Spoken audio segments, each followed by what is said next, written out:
நாளுக்கு முந்தைய பேசினேன். இது ஒரு முக்கியமான இதுவாக நான் பதிவு பண்ணணும்னு வச்சுக்கிறேன்.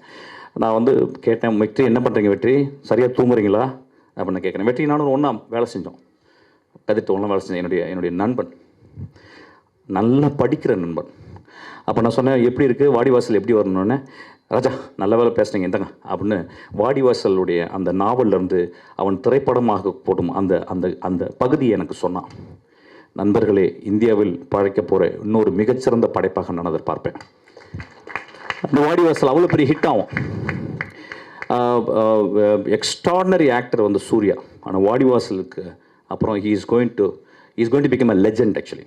அந்த மாதிரி ஒரு பியூட்டிஃபுல்லான ஒரு கதையை வெற்றிமாறன் சொன்னான். நான் ஏன் உங்கள்கிட்ட பகிர்ந்துக்கிறேன் அப்படின்னா, சினிமா அவ்வளவு அலாதியானது. ஒரு சினிமாவை போய் தேர்ந்தெடுத்து பாருங்கள். சில நேரங்களில் வந்து இந்த மாதிரி படங்களில் போயிட்டு நம்ம பார்க்க வேணுன்ற ஒன்று பார்க்குங்க.